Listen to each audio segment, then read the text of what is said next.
Gasteizko Arabarren zahar-egoitzan erabiltzaileek tratu txarrak jasan dituzte ustez, egoiarren senitartekoek eta zaintza araba elkarteak salatu dutenaren arabera.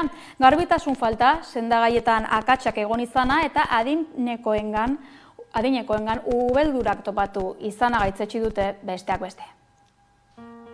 Gasteizko Lakua auzoko Arabarren erresidentzian gertaturiko tratu txarrak salatu dituzte bertakoen familiartekoek zein zaintza araba elkarteak. Erabiltzaileetan aurkitutako hematomak, pisoialak bezalako higiene produktuen falta, medikazio akatsak eta gutxiespenak izan dira bertakoek jasandako tratu txarren adibide batzuk.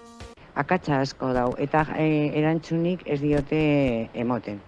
Eta azkena izan zen, zenide bati ailegatu zitzaion erresidentziara anonimo bat. Anonimo hori oso gogorra da, eta zenideak dinena da, ez daki hori pintzen duena egia den ala ez. Baina hori ailegatu zaio, esan ez nola pertsona batzuk ez dute jasotzen tratu ona, azkenean esaten dio, zaindu zure zenidea eta adi egon.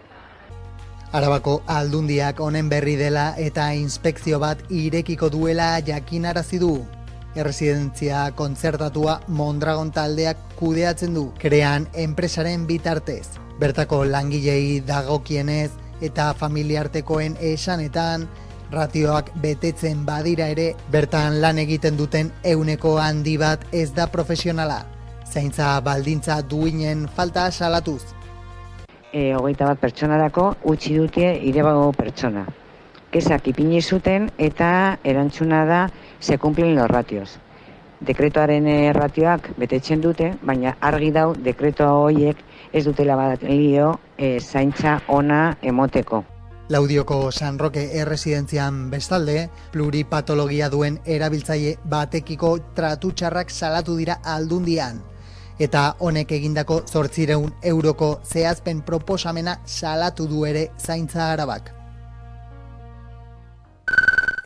Behin-behinean espetxera bidali dute adin txikikoei sexu erasoa egiteagatik Uharten atxilotutako gizona. Uharteko udalak iragarri du akusazio partikular gisa aurkeztuko dela prozesuan. Uharteko talde feministak eta udalak bat egin dute elkarretaratze batean hainbat adinkabek euren jaietan jasandako sexu erasoak salatzeko. Kaltetuei elkartasuna adierazi nahi izan diete eta iragarri dute udala herri akusazio gisa aurkeztuko dela prozesu judizialean. Era berean mundu guztiari eskatu diote horrelako egoerak salatzeko eta iragarri dute udalak neurri egokiak hartuko dituela horrelako gertaerak berriro gertaz daitezen.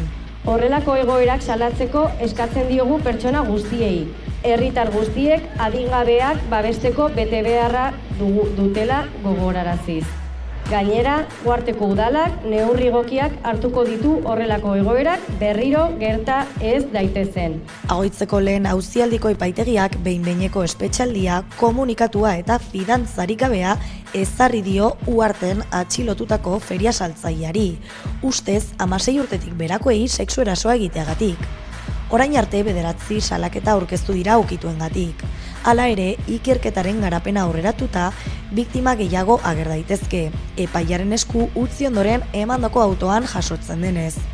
Egindako ikerketa egin bidetatik ondorioztatzen denez, irailaren 21 larunbata, ikertuak Uharteko azokarreran kokatutako El Grilloloko azokako atrakzioko langileak ukituak egin zizkien 16 urtetik berako neskei hanketan, ipur masaian edo bularretan, eta atrakzio barra blokeatu zuen, baina ezin izan zien bertatik jaitsi. Momentu honetan epaitegiak ondorioztatzen du behin-behineko espetxaldia neurri egokia dela, ez dela neurrizkanpokoa eta behar bezala lortzen dituela haren helburuak. 3 gazte etxegabetu zituzten atzo goizean Bilboko Alde Zaharreko Arte kale-kalean.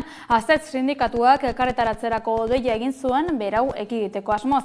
Egoera 3 orduz luzatu bazen ere azkenean 3 gazteak etxegabetzea lortu zuten eta udaltzaingoak azeteko kide bat ere atxilotu zuen.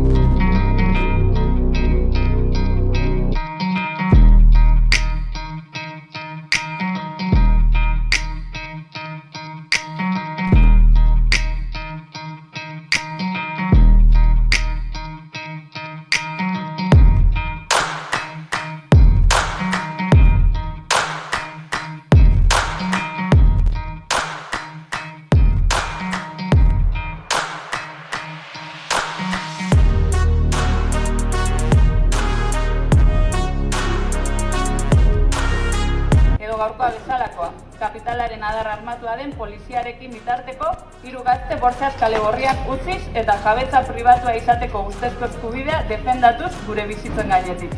Beste etxe bizitza utz bat, 3 pertsona gehiago kale gorrian. Araba, Bizkaia eta Gipuzkoako 12 urtetik berako haurrek garraio publikoa doan erabiltzeko plana gauzatuko du Eusko Jaurlaritzak. Halaxe jakinarazi zuen atzo Legebiltzarrean Susana García Txueka mugikortasun jasangarri sailburuak.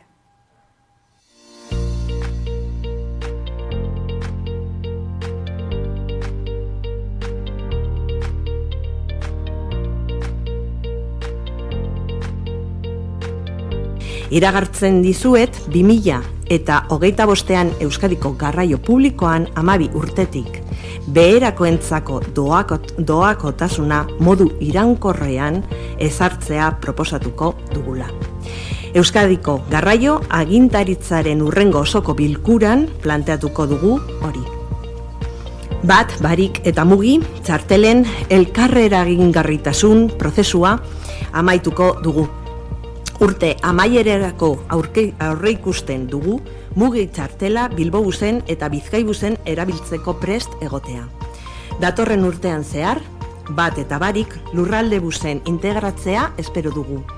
Horrela, 2025an bat, barik eta mugi erabat interoperagarriak izango dira Euskadi osoan. Urrats horrek garraio publikoaren erabilera erraztuko du autonomia erkidegoan.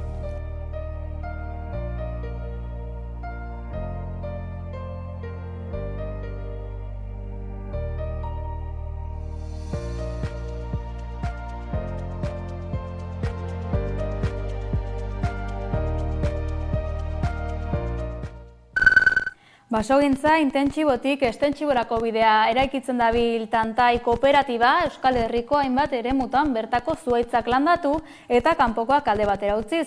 Informazio gehiago dauka Udane Arbeok. Euskal Herrian zenbat baso ditugu eta horietatik zenbat zaintzen dira.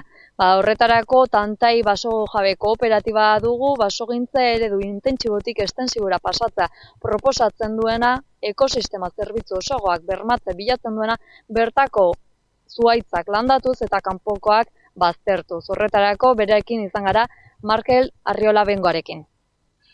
Tantai baso jabe kooperatiba basogintza eredu aldatzeko anbizioz jaixo da. Besean mutentza bero laguntza ero aholkularitza. Baso jabe publiko eta pribabei. Eta proposatzen duguna da gaur egongo baso eredutik, eredu intensibotik, eredu impacto baxuko eredu batera pasatzea. Eta kanpoko espezies osatutako basuetatik bertako espezies osatutako basuetara pasatzen. Bizkaiko Foru Aldundiak Bat Dorrea proiektuaren 2. fasea aurkeztu zuen atzo goizean Bilbon, bertan izan zen Xabi Alo. Bat Dorrearen 2. urteurrena aprobetxetuta Bizkaiko Ekintzailetzaren nazioarteko zentroak iragarri du bikoiztu egin duela espazioa Dorrearen 5 solairu gehiago inauguratuta.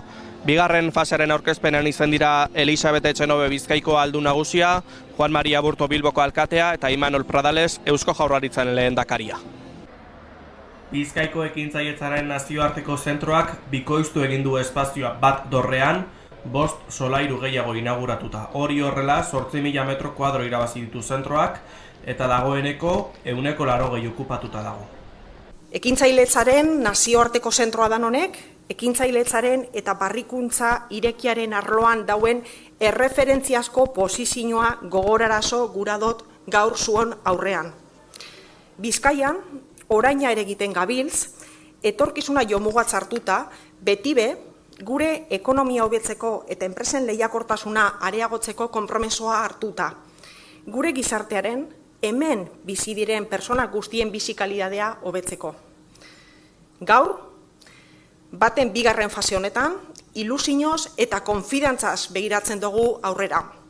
Bat, dagoeneko mundu osoko ekintzailetza zentro nagusiekin konektatuta dagoela esan du Etxanobek eta 200 kiriko komunitateak hazten jarraitzen duela.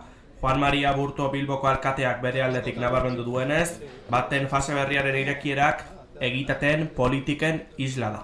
Nuestro reto es hacer de Bilbao una cantera de emprendimiento e intensificar las acciones de promoción, de fomento y de reconocimiento del valor de la cultura empresarial.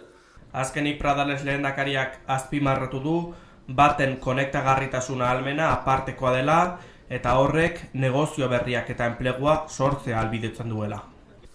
Euskadi erakargarria da, eta are erakargarriagoa egin behar dugu guztion artean.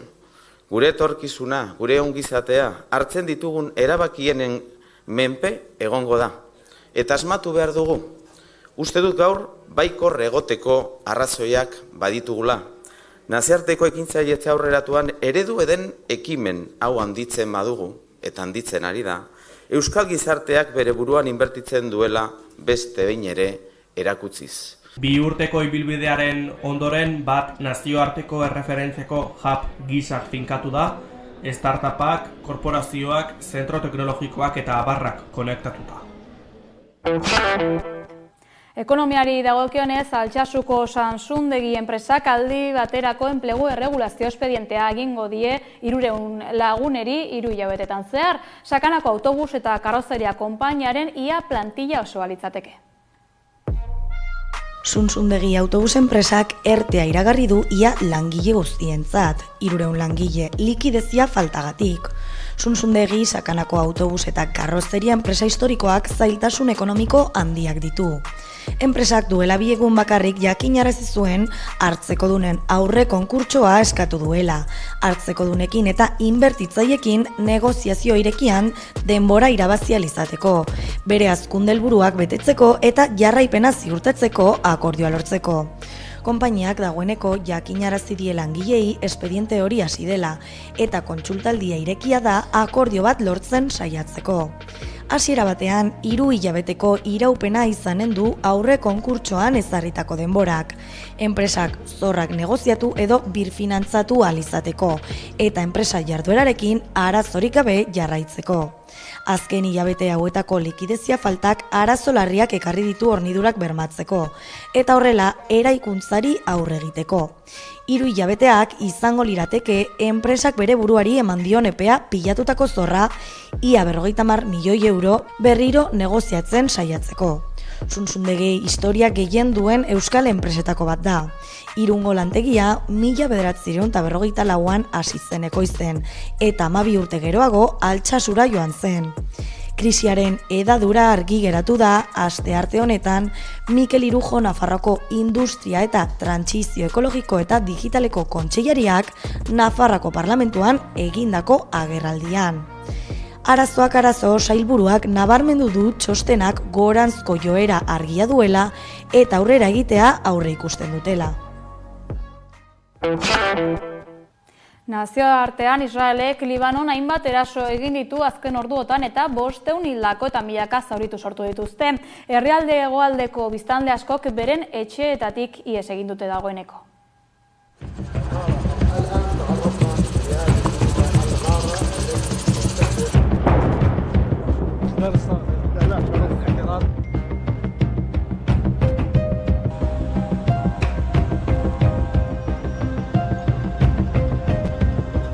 I urge you, take this warning seriously. Don't let Hezbollah endanger your lives and the lives of your loved ones. Don't let Hezbollah endanger Lebanon.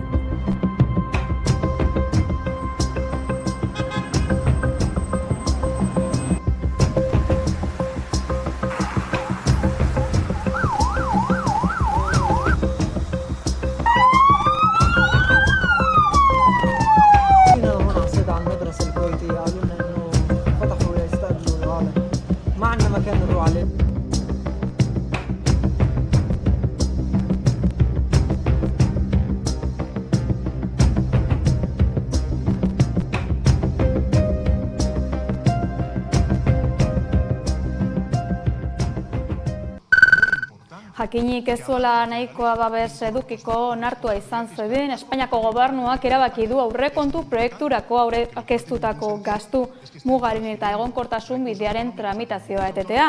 Espainiako Kongresuan etzi ziren horri buruz eztabaidatzekoak eta bozkatzekoak hala zegoen programatuta. Tramitazio hori hain zuzen ezinbestekoa da aurrekontuei bide emateko.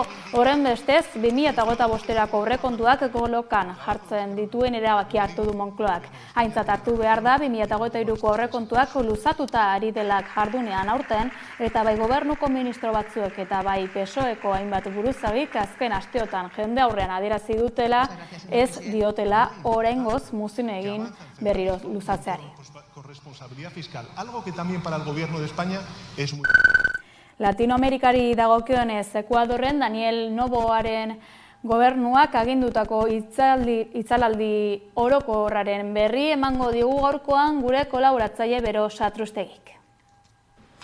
Aste honetan gaueko 10:00 goizeko 6:00 arte energiarik gabe. Halaxe jakinarazi du Ekuadorreko gobernuak eta neurria herrialde osora zabalduko da. Helburua da sistema elektrikoaren kontrola modu arduratsuan erabiltzeko ideia indartzea, halaxe dio behintzat Noboaren gobernuak. Errealitatean baina azpimarratu beharra dago, azken hamarkadetako krisi elektrikorik gogorrena bizi duela Ekuadorrek, herrialdeko elektrizitatearen ia 80% hidroelektriken eta ibaien emarien mende baitago. Krisi honen atzean hainbat arrazoi daude. Zentral elektrikoen eraginkortasuna murriztu eginda. Herrialdeak bizi duen lehortea. Ibaien emariak ere behera egin du. Ustezko sabotaje salaketak daude eta besteak beste Kolonbiari energia erosteko Ekuadorrek duen mendekotasuna ere arrazoien edo krisi horren atzean egon daiteke. Neurri hau ordea itzalaldiarena iristen da Ekuadorrek segurtasun krisi oso larria bizi duen garai batean eta honek herritarrak kezkatu ditu. Kezka honi erantzuteko Noboak etxeratzea agindua ezarri du kriminaltasun indize altuak dituzten kostaldeko 6 probintzietan batetik eta bestetik Camilo Ponce Enriquez hirian, bertan hainbat sarraski izan baitira baliabide mineralen ardura lortzeko helburuarekin. Honekin batera gobernuak jakinarazi du 250.000 polizia eta indar armatuak ere egonen direla kalean segurtasuna bermatzeko. Kulturarloan, Alex Sardui Gatibuko abeslariak musikaren industrian genero diskriminaziorik ez dagoela adierazi du eldiario.esen argitaratutako elkarrizketa batean. Hitz hauek sumindura sortu dute emakume sortzaileen artean eta Sarduiren hitzok gaitzesten dituen oharra sinatu dute 150 emakume eta identitate disidenteek Izaro Andres, Olatz Salvador edota Aiora Renteriak besteak beste. Elkarrizketaren egileak Maialen Ferreira kazetariak Gatibuk Sarduiren hitzak manipulatzea egotzi diola salatu du EITB baten egindako adierazpenetan, ondoren barkamen askatu badiote ere. Joan den astean iragarri zuen Alex Sardui Gatibuko abeslariak bere ibilbidea amaituko zuela, 25 urteren ostean. Egun horretan bertan, abeslariak eldiario.es egunkarian egindako elkarrizketak polemika handia sortu du egun hauetan zehar musikagileen artean eta batez ere emakumeen artean. Musikagintzan ez da genero diskriminaziorik egon edo nik ez dut ikusi. Egia da ez daudela hainbeste emakume lanean, baina ez da inoiz diskriminaziorik egon. Halaxe bota zuen irmo Alex Sarduik. Alex Sarduik bere kontzertuetan biluztu eginda gai politiko eta sozialak defendatu izan ditu. Elkarrizketatzaileak noizbait horrelakorik ez egitea esan dioten galdetzean, Alexek askatasuna azpimarratu du. Askatasuna da, eta ni ez nau inor gaitzetziko, gehitu du. Elkarrizketatzaileak hinkapie egiten du ea emakume gehiagorekin kolaboratzea gustatuko litzaioken. Eta honek erantzuten dio bere garaian 45 zeudela eta orain beste asko daudela. Honen ostean, berak musikagintzan ez dituela diskriminaziorik ikusi erantzuten du. Elkarrizketarekin amaitzeko beste behin elkarrizketatzaileak Alexi esaten dio diskriminazio hori existitzen zela. Zeini Alexek ez dut ikusi erantzuten dion. Adierazpen hauek Euskal Herriko musikagintzan dabiltzan emakume feministen eta genero disidenten haserrea eragin dute. Eta hori salatzeko agiria kaleratu dute Instagram sare sozialean. Abildua 45 profila sortu dute. Adierazpenean aipatzen denez, Sarduik esandakoa oso larria dela adierazi dute. Zehaztu dute datuek abeslariak esandakoa gezurtatzen dutela. Eta erakusten dutela musikan genero diskriminazioa benetako arazoa dela. Sinatzaileen artean daude besteak beste Olai Entziarte, Ines Osinaga, Miren Arbaiza, Albina Estardas, Aiora Renteria eta Katxarin Ezkerra. Azpimarratu dute elkarrizketa horrek agerian uzten duela zera dela. Lehendabiziko planoan egon den gizon baten ikuspuntua. Eta oso eroso dagoen norbaitena. Haien ustez, 4-5 emakumeak esatean, gezur eta akatskalanta da hori adieraztea. Eta interes eta informazio faltari egotzi diote. Guztira, 150 andreok egin dute bat adierazpenarekin. Adin eta musika estilo askotarikoak daude tartean. Halaber, Gatibuk Maialen Ferreira elkarrizketatzaileari egotzi zion elkarrizketa manipulatu izana. Behin elkarrizketaren audioa entzunda, taldekideek barkamen askatu diote Maialeni eta Lesarduik Gatibuko Instagrameko kontura bideo bat kaleratu berri du barkamen askatu. Eto pentsetan holan, eta emakume guztitzeri orokorrien eta gehien bat euskal musikan dabizen emakume guztitzeri parka askatuko dutze. Zinemaldiarekin loturik pasaden ostiralean estreinatu zen Zinemira sailean Williams anaien dokumentala Bilbon atzo arratsaldean prentsaurrean egineko film horren aurkezpenan izan zen Xabi Alo. Hori da BBK aretora etorri gara gaur estreinatuko dutelako Iñaki eta Nico Williamsek euren dokumentala, Los Williams izeneko filma estreinatuko dute gaur esan bezala. 3 kontinentetan zehar 2 urtez egindako lanaren jarraipena da film hori, futbolaz, baina batez ere itxaropenaz, familiaz, sustraietara itzultzeaz eta ametsez hitz egiten duen filma izango da ikusiko dena gaur lehenengo aldiz hemen Bilbon. Ekitaldian Xavier Sagredo BBKko presidentea, Raúl de la Fuente zuzendaria eta dokumentala egin duten lantaldeko batzuk izango dira, baita senideak eta lagunak ere. Los Williams izeneko dokumentala aurkeztu dute Bilboko BBK aretoan, hainbat agintari eta gonbidaturen aurrean. Iñaki eta Nico Williams anaien istorioa kontatzen du filmak, familia, itxaropenak eta jatorrira itzultza bezalako gaiak jorratuta. Agradecer a Iñaki y a Nico y a toda la familia, porque esto no es una película solo sobre Iñaki y Nico, es una familia sobre los Williams, y yo quería dejar eso bien claro, ¿no? La historia de una saga familiar y es una película que para mí el objetivo era tender puentes entre Euskal Herria y África, entre Bilbao y Ghana. Y el puente son ellos, ¿no? Ellos, María y los Williams, ¿no?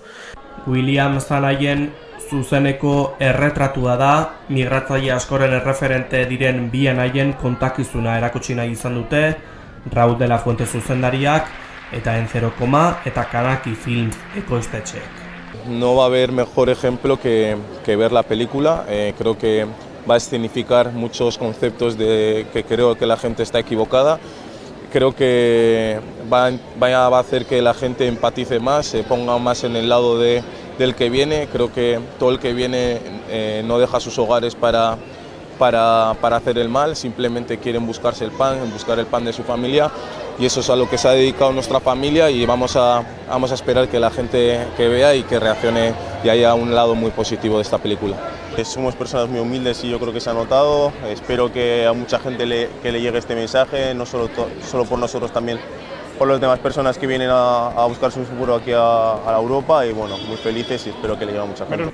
Film dokumentala Donostiako zinemaldian aurkeztu zen Zinemira saiaren barruan. Gure etxean Hamaika telebistan ekoitzitako kultura programei dagokionez ostiral honetan bizi musika saioaren atal berria izango duzu ikusgai. Ez galdu.